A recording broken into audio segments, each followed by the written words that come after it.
اعوذ باللہ من الشیطان الرجیم، بسم اللہ الرحمن الرحیم۔ میرا نام ڈاکٹر مسز گل ہے اور آج میں ایک بہت اہم ٹاپک پر ڈسکشن کرنے لگی ہوں۔ آج کا ہمارا ٹاپک ہے سگریٹ نوشی۔ تو آئیے دیکھتے ہیں کہ سگریٹ نوشی ایک انسان کے لیے کس قدر نقصان دہ ہے اور اس کے کیا کیا مضر اثرات ہو سکتے ہیں۔ تمباکو نوشی بلا شبہ ایک مضر صحت عادت ہے، بلکہ اگر کہا جائے کہ یہ ایک ہلکے درجے کا نشہ ہے تو بالکل بھی غلط نہ ہوگا۔ سگریٹ میں نکوٹین ہوتی ہے جس کا انسان عادی ہو جاتا ہے اور پھر چھوڑنا ناممکن ہو جاتا ہے۔ سگریٹ نوشی سر سے لے کر پاؤں تک متاثر کرتی ہے۔ سگریٹ نوشی دل، جگر، گردوں کے علاوہ پھیپھڑوں پر بھی برے اثرات ڈالتی ہے۔ سگریٹ نوشی سانس والی بیماریوں میں مختلف بیماریوں کا باعث بنتی ہے۔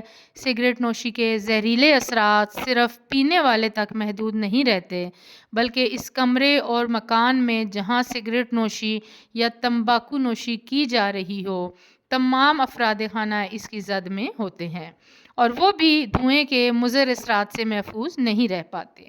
سگریٹ میں موجود نکوٹین خون میں شامل ہو کر سستی اور کاہلی پیدا کرتی ہے اور انسان نت نئی بیماریوں میں مبتلا ہو جاتا ہے۔ سگریٹ نوشی سے آنکھوں کو بھی نقصان پہنچتا ہے۔ سگریٹ نوشی یا تمباکو نوشی دل اور خون کی شریانوں کو نقصان پہنچاتی ہے۔ یہ جسم کے بہت سے کیمیکل خارج کرتی ہے جس کی وجہ سے اعصاب کمزور ہو جاتے ہیں۔ تمباکو نوشی یا سگریٹ نوشی ایچ ڈی ایل کولیسٹرول کو کم اور ایل ڈی ایل کولیسٹرول کو بڑھا دیتی ہے۔ سگریٹ نوشی یا تمباکو نوشی کی وجہ سے ہارٹ اٹیک اور شوگر کا خطرہ بڑھ جاتا ہے اور خون کے لوتھڑے بننے کی وجہ سے دماغی حملے کا خطرہ بھی بڑھ جاتا ہے۔ سگریٹ نوشی کا سب سے بڑا سائیڈ ایفیکٹ لنگز کینسر یعنی پھیپھڑوں کا کینسر ہے۔ 87% لوگوں میں لنگز کینسر کی وجہ سگریٹ نوشی ہی ہوتی ہے۔ اب دیکھتے ہیں کہ لنگز کینسر کی علامات کیا ہو سکتی ہیں۔ عورتوں کے مقابلے میں مردوں میں لنگز کینسر ہونے کا خطرہ 250% زیادہ ہوتا ہے۔ جو لوگ سگریٹ نہیں پیتے مگر سگریٹ پینے والوں کے قریب ہوتے ہیں، انہیں بھی لنگز کینسر ہونے کے چانسز زیادہ ہوتے ہیں۔ روزانہ 2 پیکٹ سگریٹ پینے والوں میں کینسر کا خطرہ 25 گنا زیادہ ہوتا ہے۔ تابکاری، صنعتی اداروں کا کچرا، فضائی آلودگی اور چند دیگر عوامل اس کینسر کو پروان چڑھانے میں اہم کردار ادا کرتے ہیں۔ لنگز کینسر کی سب سے خطرناک بات یہ ہے کہ اس کی علامات اس وقت ظاہر ہوتی ہیں جب مرض دوسرے تیسرے درجے میں داخل ہو چکا ہوتا ہے اور لا علاج ہوتا ہے۔ پھیپھڑوں کے کینسر میں مریض کو کھانسی آتی ہے اور بلغم میں خون بھی آتا ہے۔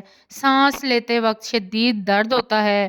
مریض کا وزن کم ہونے لگتا ہے، تھکاوٹ ہوتی ہے، سانس میں دشواری ہوتی ہے، بار بار پھیپھڑوں کا انفیکشن ہونا شامل ہے۔ سگریٹ نوشی یا تمباکو نوشی کا ایک اور بہت بڑا نقصان منہ کا کینسر بھی ہے۔ منہ کا کینسر منہ کے اندرونی حصے اور فیرنکس یعنی حلق جو کہ منہ کا آخری حصہ ہوتا ہے میں پایا جاتا ہے۔ ہونٹ، گال، سلیوری گلینڈز، منہ کا اوپر والا یا پچھلا حصہ، یہ سب چیزیں اورل کیویٹی اور فیرنکس کے حصے ہیں۔ منہ کا کینسر اورل کیویٹی میں کہیں بھی ہو سکتا ہے۔ اب اگر منہ کے کینسر کی علامات کی بات کی جائے تو منہ کے کینسر کی عمومی علامات میں ہونٹ یا منہ میں نہ بھرنے والا زخم ہونا، مسوڑوں یا منہ کی حدود پر سفید یا سرخ دھبے بننا، ہونٹوں پر، حلق پر یا حلق میں کسی قسم کی گلٹی ہو جانا، منہ سے خون آنا اور تکلیف کی شکایت ہونا، جبڑے کی سوزش، کان میں درد، آواز میں تبدیلی، گلے کا دائمی طور پر بیٹھنا، ایسا محسوس ہونا کہ گلے میں کچھ پھنس گیا ہے اور چبانے یا نگلنے میں تکلیف پیش آنا شامل ہیں۔ منہ کے کینسر کی وجوہات میں سگریٹ، سگار، شیشہ، تمباکو کا کثرت سے استعمال، پان اور چھالیا کا زیادہ استعمال، الکحل کا کثرت سے استعمال شامل ہے۔ یہ تھی ہماری آج کی ویڈیو، لہٰذا جو لوگ بھی حد سے زیادہ سگریٹ نوشی کرتے ہیں، میری گزارش ہے کہ اپنی صحت کا خیال رکھیں اور سگریٹ نوشی کو ترک کر دیں۔ یہ تھی ہماری آج کی ویڈیو۔ اگر آپ کو میری یہ ویڈیو پسند آئی ہے تو ہمارے چینل کو سبسکرائب کریں، ہماری ویڈیو کو لائک اور شیئر کریں۔ بہت شکریہ، جزاک اللہ، اللہ حافظ۔